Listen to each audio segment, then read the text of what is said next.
What is up, you guys? My name is Fiorella Castro and welcome to my YouTube channel. This has been a year, right? Like, what is going on, world? Let's get it together. Come on. So when I get into the story about what's happened to my year so far, your jaw is going to be on the floor. But I'm bringing you this video because I feel like that if I can triumph throughout my experiences of this year, you can for sure triumph through whatever huddles and speed bumps you have going on. So if you want to know what's up with this video, keep on watching. Now, most importantly, I want you guys to know I am a hairstylist. I am a salon suite owner at Sola Salons in West Palm Beach, Florida. And with 2020 and what's going on with the pandemic and COVID, it's been really intense. So not being able to work for elongated periods of time is scary. But you know what? Sometimes you just have to understand that speed bumps happen and you got to keep on trucking. So let's start off with the beginning of the year. So the beginning of the year, my birthday is in February, and I'm in a relationship with this amazing man, and he threw me a surprise birthday party on a rooftop with all my friends and all my family, and I really wanted to kind of almost up the ante and throw him a party too. So there is a new Hard Rock hotel here in Florida, and it's really like the most coveted thing to go to right now. So I really wanted to at least go there, spend the night, have dinner, and do that for his birthday in March. His birthday is St. Patty's Day. Ended up going to the Sawgrass Outlets here in Florida, and we wanted to like go and buy something for his dinner, his birthday dinner. So we go to Sawgrass Mall to go buy something for his birthday dinner, and the hotel calls me and they tell me that because of the pandemic, they are allowing refunds on non-refundable rooms. Now, we all know how strict hotels, airlines, things like that are strict with like non-refundable fares. So the fact that they called me to tell me like, hey, we're letting you get a refund on your room because of the pandemic, that's when I knew that things were about to hit the fan. So I started crying, and he was wondering what was going on. And I told him, I said, I was gonna surprise you and take you to the new guitar hotel, but they're telling me that I can get a refund on my room. So I think that we need to take it easy and see what pans out with this pandemic. Now, what gets even crazier is I think it's about a few days before his birthday, they eventually do stay in place. We have to quarantine, stay home, don't go anywhere. And I remember being excited because I'm a workaholic, you guys. Like, for anyone who understands hairstylists, like sometimes when it comes to just doing hair, like I can do hair all day, all night. So for someone who doesn't know how to give herself time off, I was like, okay, I'll take this unprecedented time off. So I was kind of basking in the glory of taking the time off. And what was really cool was we knew we had a lot of friends who weren't going places or doing anything. So we had like our bubble of people that we still would see just because we knew that we were safe with them. So fast forward to about a month later in April. Now, here's the crazy part. So we have friends of ours that we go to their house, we hang out, we barbecue, we go in their pool. And I'll never forget, my last memory of that day was cutting my friend Debbie's daughter's bangs because her daughter gave herself bangs, and her husband texted me and said, you need to bring your scissors because Leah cut her bangs. And I was like, okay, no problem. So I remember literally standing in front of her and trimming her bangs, and that's like it of that day for me. So what's crazier is within, I can't even tell you the time period because I have no memory of that time period, and you'll understand why soon. I remember waking up in a hospital, and I'm looking around and I'm kind of freaking out because obviously I'm like, why am I in a hospital? My leg is jet black, like from my hip down to my ankle, my leg is jet black, and I'm like, what the hell is going on? So the nurse that was in the room with me, she comes in and she tells me like, hey, like you were in a car accident, you have a traumatic brain injury, we're here to take care of you, relax, everything's okay. And I'm like, what? Everything's okay? I have a brain injury? What? I don't get it. Now, fun fact about anybody who doesn't know something about me, a trait that I have that's kind of like a catch-22, it's good and bad. I have a need to know personality. Like, I'm a very need to know person. So when I need something, like I will call, I will Google, I will go there, I will do whatever it is that I need to do to make sure I can get the information to understand what's happening. So the fact that I'm pretty much like locked up in a hospital and I don't know what's going on and my leg is just killing me, I just start looking around and I see a pile of cards. So what's really cool is this pile of cards. Like I said, I'm a need to know person, and I'm looking around to see if there's any evidence or something to give me a little bit more more information of what's going on. And I have this pile of cards. When I say cards, I mean friends, family, my clients. Like, so many people are sending me cards, and a lot of people are saying, Theo strong. Like, if anyone's gonna get out of this, Theo, it's you. Like, so many people like motivating me and telling me like, you're gonna get out of this. Like, if I know anyone's gonna recover from this quick, it's you. And I was like, gosh, like, what's going on with me? Like, am I okay? So here's where it gets crazier. The next day I wake up, I can see the sunlight outside through the window. And the nurse asks me if I need to use the restroom. And I'm like, yeah, of course, I just woke up. And what do you do when you first wake up sometimes? You go to the restroom. So she comes and like gives me her hands like this, like as if she needs to pick me up. And I'm like, I can get up. And she's like, no, you can't. I go to stand up and I can feel my legs. They're like kind of not working. Like they're just like, it's almost like understanding that I have a brain injury. Like I could tell something wasn't communicating to my legs, that they weren't working. So I go into the restroom and the nurse comes in with me, which was super embarrassing. And I use the ladies' room. I do what I have to do. She gets me up and she walks me back to my bed. So stubborn Theo, next day, the nurse leaves the room. I wake up, I kind of toss and turn to kind of go back to sleep. And the nurse leaves the room, I think either to get herself coffee or get herself something to drink. And I attempt to use the bathroom on my own. Now, knock on wood, I walked over there with no problem. However, the problem was getting up. I used the ladies' room and I went to go stand up. And when I stood up, my legs completely gave out on me for some reason. When I say they gave out, like imagine Jell-O. Your legs are Jell-O and it completely collapses below you. That's exactly what happened to me. And my face broke my fall. Now, I'm sure that's a scary thing to hear considering I was told that I have a brain injury and my face breaks my fall. So, of course, the nurse comes and I'm getting yelled at like a child who didn't pay attention to the rules because I didn't.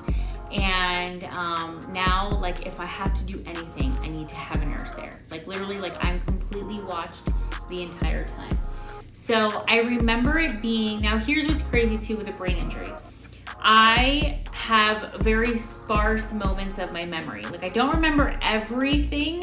Pretty much, my accident was April 25th. So from April 25th till about the time I got released from rehab, which I'll get to in a second, that whole time period is really spotty, if not really there. So I remember it being, somehow I remembered after that incident with the ladies' room, I remembered it being like Mother's Day. And I remember being told where I was, and luckily I remembered that whatever hospital I was at, the hospital that I was at is literally down the street from where I live. And I was like, oh my God, like I can walk home. No, I can't walk home.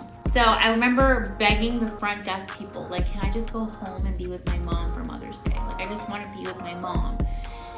And of course they can't let me go. So I was actually sent to rehab. Now, when I say rehab that I went to, it's called Encompass, and the one that I went to is down in Sunrise, Florida.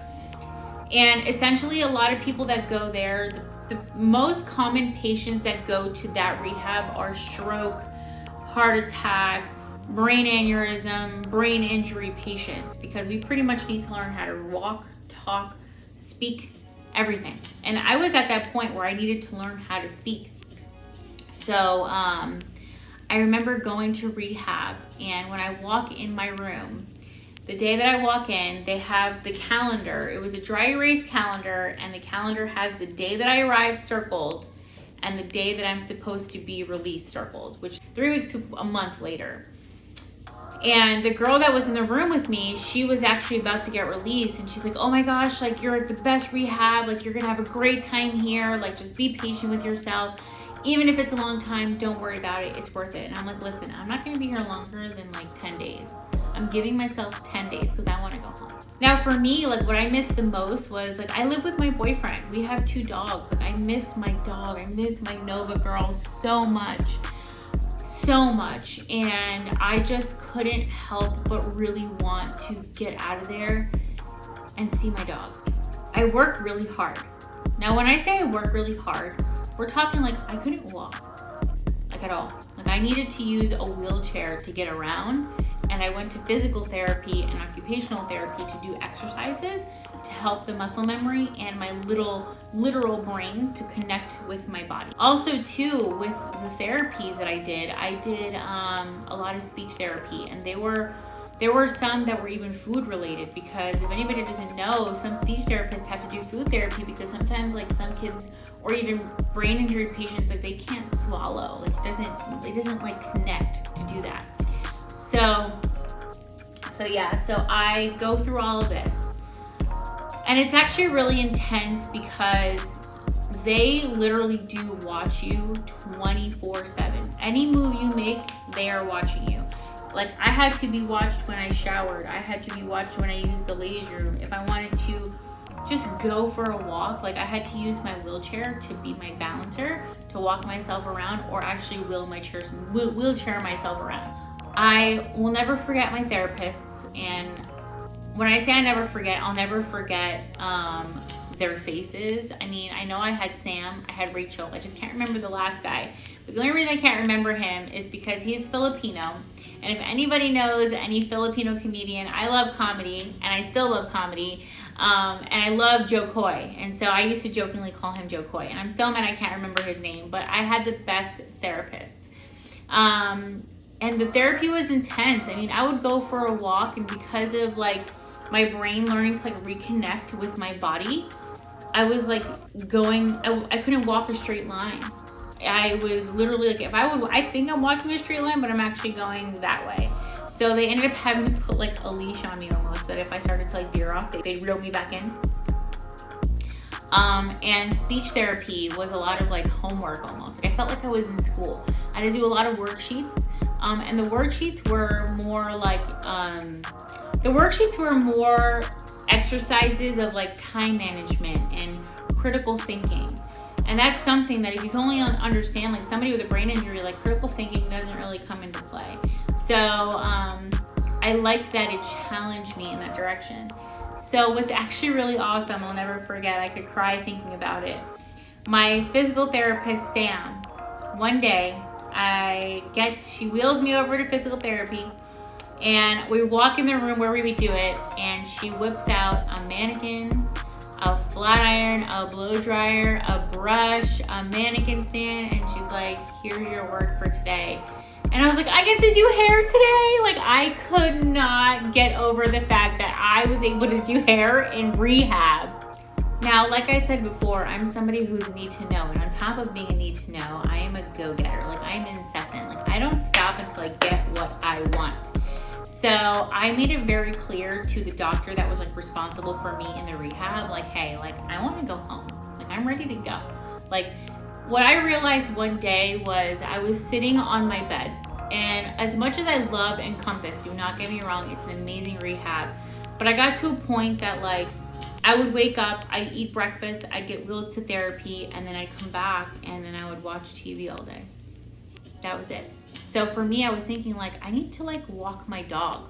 I need to go for a walk on a regular street. I need to go to the supermarket and see how I do with all the sensory overload going on. Like I need to live life. Like real therapy is living life. So I was ready for that because I knew that I was at a point where I just didn't need it anymore. Now, fun fact, I arrived to rehab May 12th. And like I said, I gave myself 10 days. So I wanted to be out May 22nd.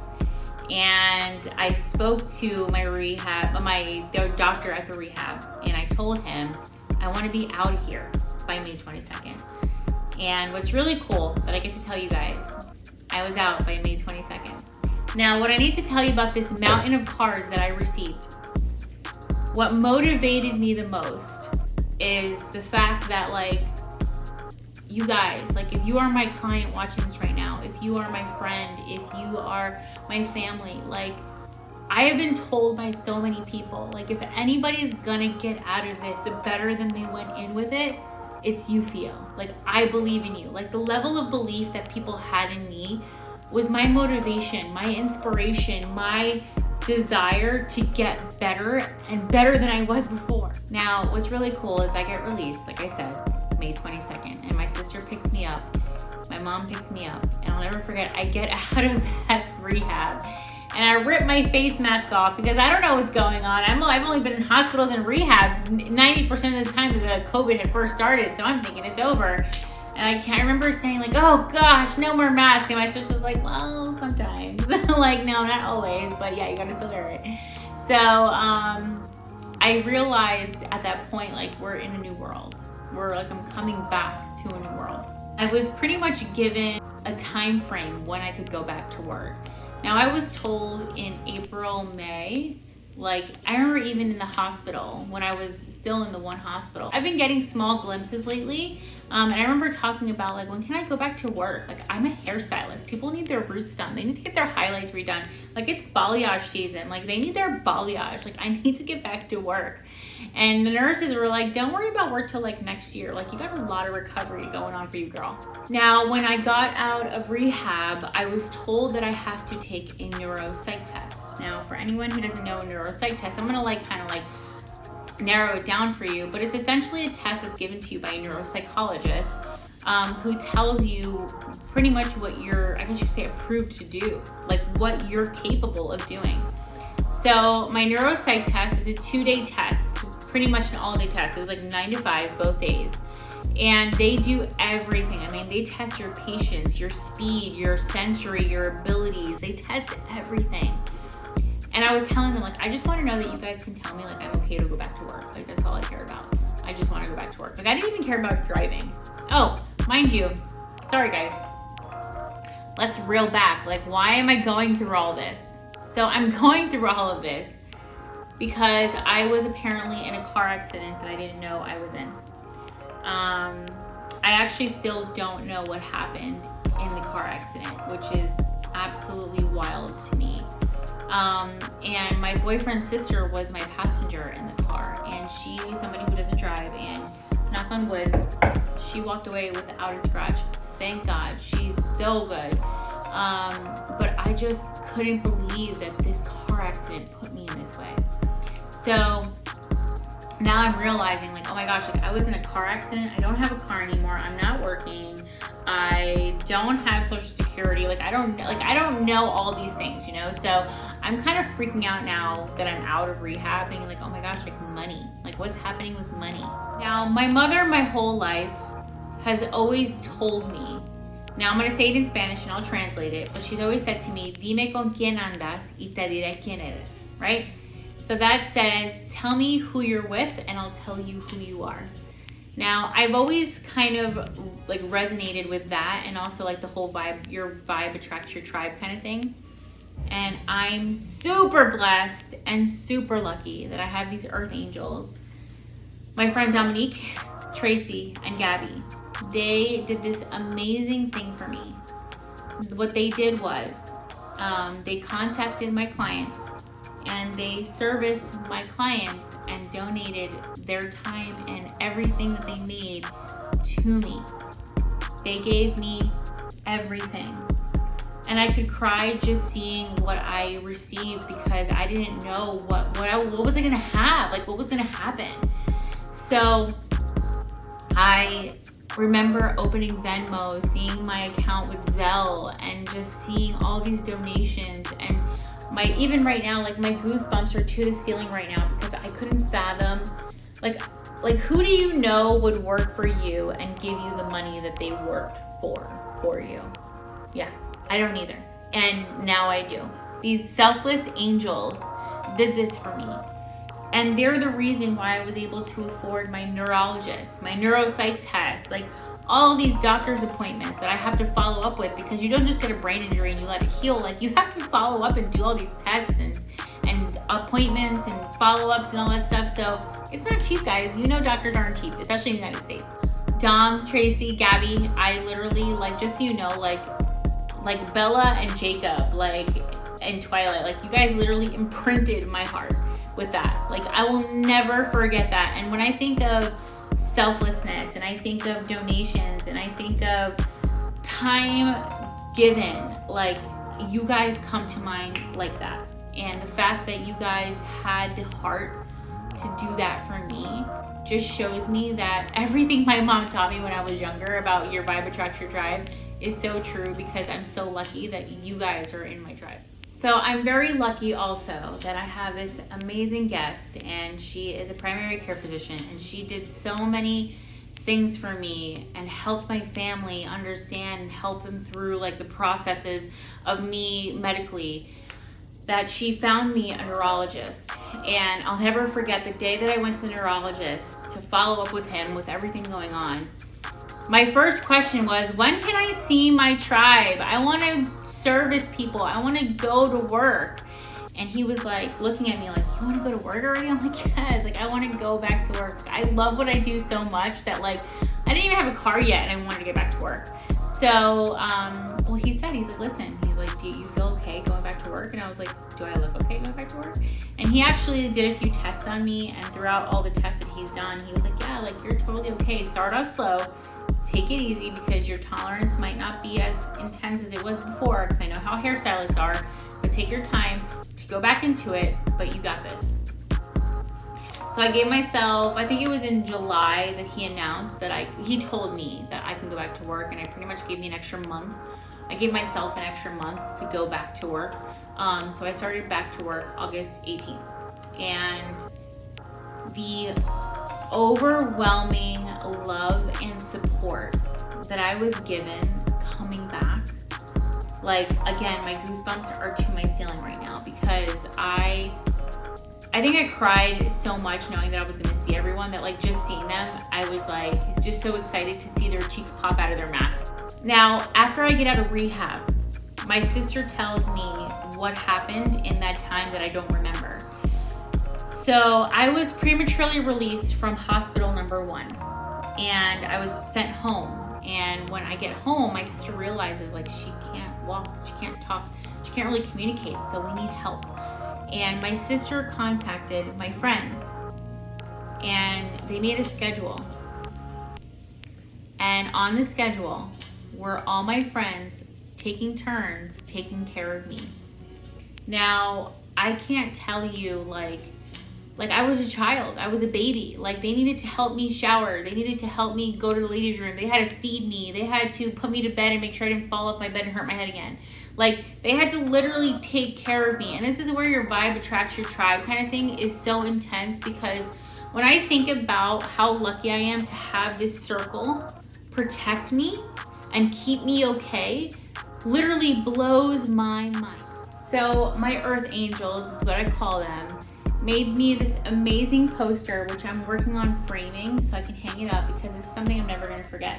I mean, these are literally all my friends that helped me throughout everything, that they made me this poster to remind me that I'm loved and that I'm cared for. Now, in this time that I was home, there was a night that my mom also came to help, and I pretty much had to be like literally like watched so heavily that like whoever was watching me, they would sleep next to me to make sure I didn't fall.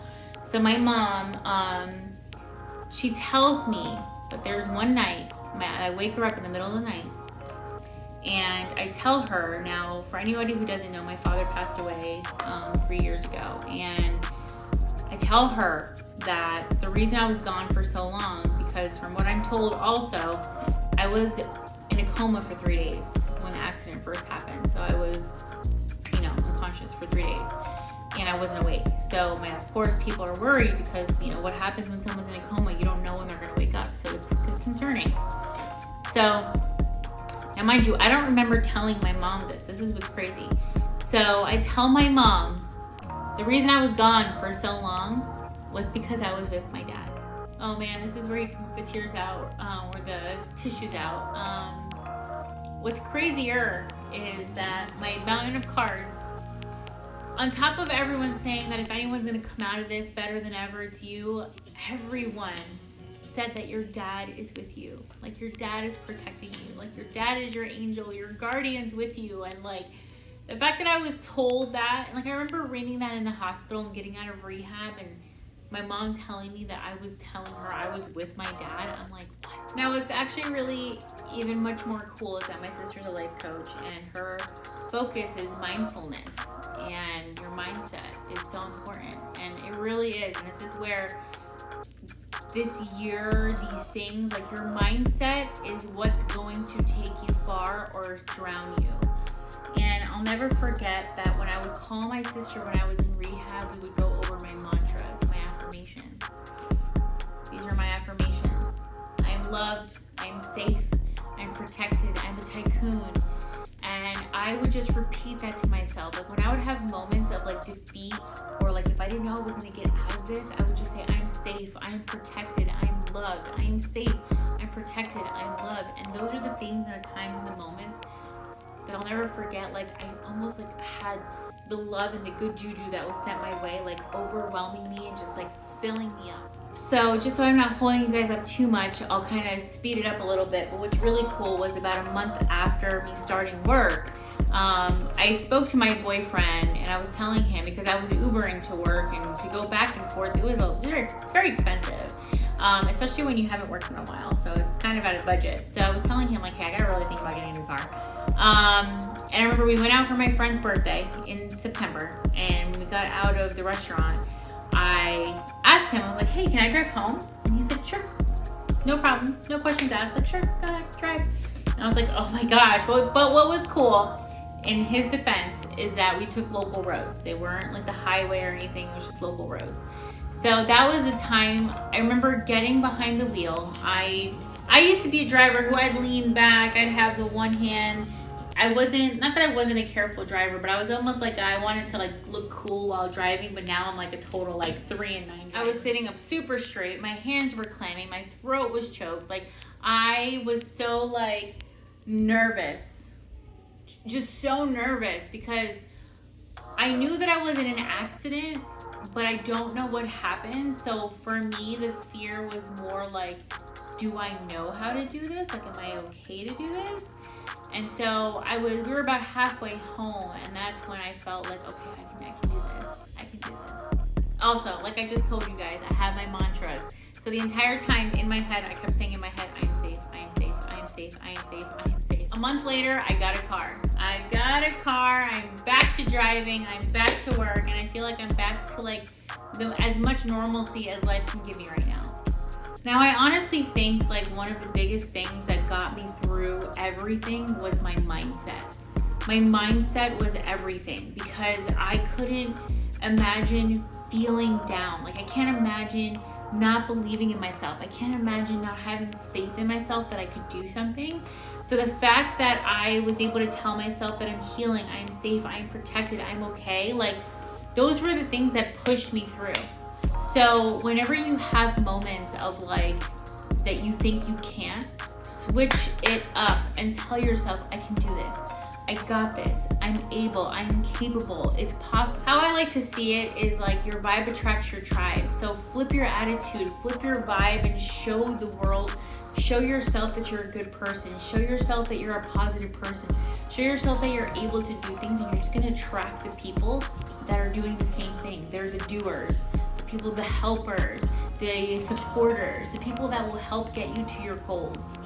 What's funny too, even with the whole mindset thing, I'm actually seeing a personal trainer right now, because I used to be somebody who would go to the gym and I would weight lift, and then I'd have these like up and down spurts of like I'd weight lift heavy and I'd go crazy in the gym, and then I'd kind of give myself a long-term break and then go back to it. But I always felt strong, and I wanted to come back to feeling strong. So I've been seeing this personal trainer, and the other day, I'll never forget, I asked him, there's this one machine that I was like, I don't want to do that. And it was part of the regimen that he wanted me to do that day. And I was like, do we really have to do this? Like on a scale of 1 to 10, how important is it for me to use this? And he looked at me, he goes, how bad do you want it? And I was like, you know what? I want it. I want to do this. I want it. And I did it. And I was telling myself, like, you can do this. I want this. I can do this. I want this. I can do this. I want this.